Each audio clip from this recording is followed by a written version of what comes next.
I haven't made my video yet. I was too busy yesterday and I've got other triggers going on. These people right here. You read that?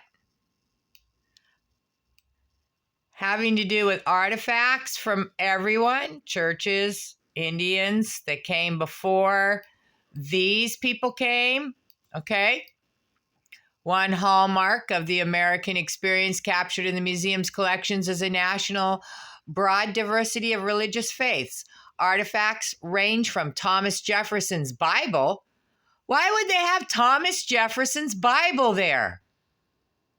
To a huge sunstone sculpture carved for a Mormon temple in Illinois in 1844.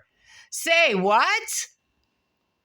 To a household shrine from the home of a Pueblo Indian in the 1990s. Furniture, musical instruments, clothing, cookware. So they have taken all of these things from where they have found them, and the people whose tribes or the people, white people whose families originally had these items are not allowed to have them because these people play God. Okay, so let's just see what these items are. I'm not done reading it, though. Let's finish reading. And thousands of prints and figures in the collection have all played roles in the religious lives of Americans. The most comprehensive collections include artifacts from Jewish and Christian European Americans. Wouldn't that belong in Israel? If in fact Israel was Israel? Catholic Latinos. Now, they hide a lot of stuff from South America because they were the original Catholics and they were Native Americans. Are you getting me? It's not white people that made Catholics. It's not the church over there in Rome. Protestant Arab Americans, Buddhists, and Christian Asian Pacific Americans, Polynesians, and Protestant African Americans. One notable group is the Vidal collection of carved figures known as Santos and other folk religious materials from the Palace of Santeria in Puerto Rico. That's interesting. But what I want to know, what is this huge sunstone sculpture carved for a Mormon temple in Illinois in 1844? Illinois Native Americans, we think they're Native Americans, had serpent mounds buried under there and made. It's a very important location. And why did these guys stick their nose in it? Trying to hide something, obviously. So I looked it up, and there it is. There's that sun that and these aren't Native Americans. This is Mormon. And I'm going to tell you that the Mormon leader, the preacher dude, he ran for president. And do you know what they did to him? They killed him before he could become president. So again, we've probably heard a lot of rumors and lies and gossip about the Mormons so that we will form a difference of opinion and side with our government's opinion about them. Do you get that? So there it is. Let's read about it. 12 massive blocks of limestone, each carved with a shining sun and heralding trumpets, once ornamented a no, get off my mouse. Kitty's walking around. And once ornamented a temple constructed by the Church of the Latter-day Saints in a town of Nauvoo, Illinois. I think I need to look that town up. So let's come over here and let's look it up.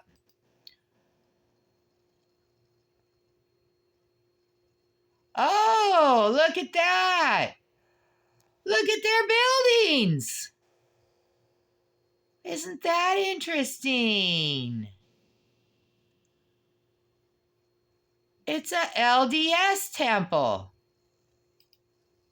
Latter-day Saints. Do you think that's been there just 100 years ago? LDS temple was first built in 1840s. Okay. So the ones that they tried to fake, they would claim that railroad heads or oil tycoons built in the 1880s. They all said it in every country in the world, not just the United States. They're lying. They changed everything in the 1880s, but this one's saying 1840s, which gives me encouragement. After the builders began their exodus from the state in 1846, the building was used for a variety of purposes and finally burned to the ground. Oh, really? That's how they usually take them out. It was rebuilt between 1999 and 2002, although it was a second LDS temple built. It is listed as 113th church's official list as a church had built 112 others before it was rebuilt. Holy cow. It sits on the crest of a hill that overlooks the old city of Navajo and the Mississippi River beyond. That's interesting. A lot of us think that Memphis and Egypt is those areas. Let's look at some pictures. The history of Navajo, Illinois starts in the Skok and Muskwa tribes who frequented the area on a bend of the Mississippi River in Hancock County, some 53 miles of today's Quincy. They call the area Quashkama, named in honor of the Native American chief who headed a Sauk and a Sauk and Fox settlement numbering nearly 500 lodges. That's interesting. I've never heard of them before. Look how it looks. Holy cow. That's interesting. That's very, very interesting. It's a white thing that towers over everything. And look how it just looks like it's been there for thousands of years.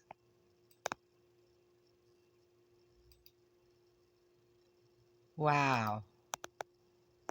Wow.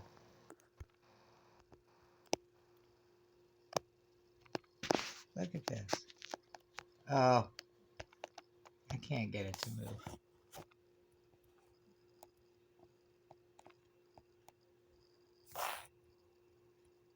That's pretty interesting. Pretty interesting, I would say. Okay. There's just so many neat pictures. What's that? Early images of historic Nauvoo. Nauvoo.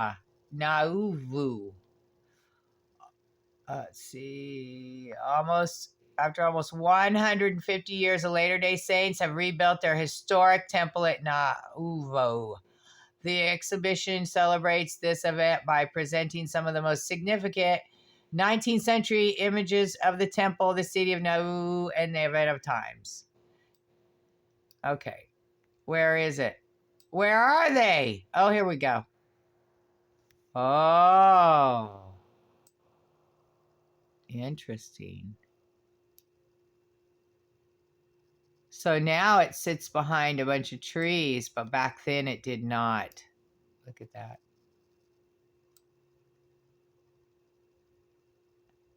I see some clouds at least. Oh, so pretty. Well, that's very interesting. Look how big the houses are. Look how tropical Illinois was. Well, wait a minute. Am I seeing palm trees? Yes, I am. We think that all of America was a tropical paradise.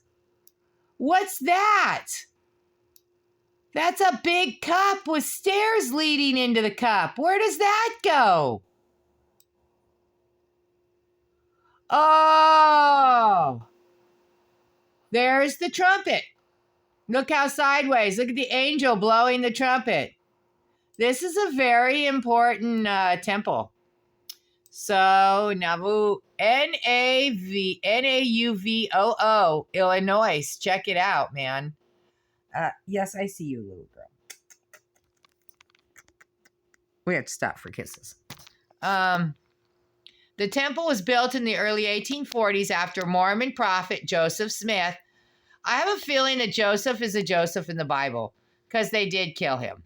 And his followers left New York in the 1820s and were forced out of Missouri in the 1830s. The stone's design impressed the Mormons' millennial hopes for the second coming of Christ, and the imposing temple itself embodied their hope for a new stability. But the Mormons' unorthodox beliefs and practices had met with hostility all during their journey, and they found it in Illinois as well.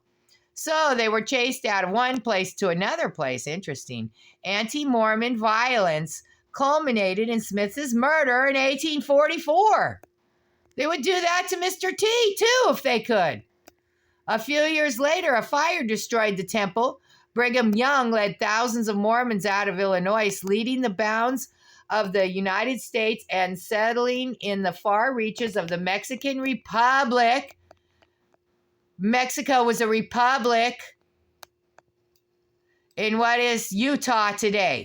With the temple in ruins and most Mormons gone from the area of Nauvoo, someone scavenged one of these sunstones and later donated it to a local historical society, which in turn passed it on to the Smithsonian. In light of that history, the sunstone might be seen as representing transience rather than stability. Thwarted plans and a vision unrealized, it is tempting to dismiss the Nauvoo temple for being momentarily unsuccessful and frankly outside the mainstream of its day. Now, we're having issues here. It won't let me turn. Little girl, I'm trying to do a video. Can you give me some privacy? The Sunstone in the Smithsonian collections intrigues me because it offers a powerful counterpoint to one of the most dominant views of America and Americans in the decades before the Civil War. At around the time the Mormons were leaving Missouri for Illinois, the French aristocrat Alexis de Tocqueville, Tocquevill. Look that one up. Alexis de Tocqueville made his famous tour of America and remarked upon his country's rampant materialism. As one digs deeper into the national character of the Americans, one sees that they have sought the value of everything in this world only in the answer to the single question, how much money will it bring in? So many historians second that Tocqueville's diagnosis Americans were competitive, individualistic, and ambitious in the end of the decades. The nation was rapidly industrializing. The Rothschilds did that, not us. Muscling native peoples off the land and extending the cotton kingdoms deep into the South. Love the dollar was getting things done, and need for the dollar for security of the respectability drove many people's lives. Anyways, it's really cool. It goes on and on and on. There's the Sunstone. Very, very, very interesting. And it's everywhere. They have taken so many things that lead to what's really going on. Expressions of faith, National Museum of American History. I don't think it's American history. I think it was another. Oh, what's that? Buddha?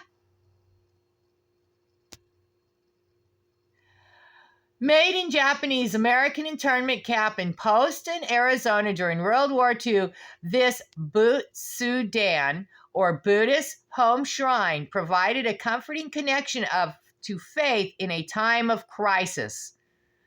Despite the freedom of worship guaranteed by the Constitution, many religious minorities have endured prejudice and persecution from mainstream Christian society. See, religion causes all that stuff. Religion goes against our Constitution. Our Constitution must be pure. Many religion minorities have endured prejudice and persecution from mainstream Christian society. During World War II, Japanese American Buddhists were pressured to abandon their religion and convert to Christianity. But if they were born with their own religion, you have no right to force yours down their throat until you learn to understand theirs. How's someone going to understand your religion when you won't understand theirs?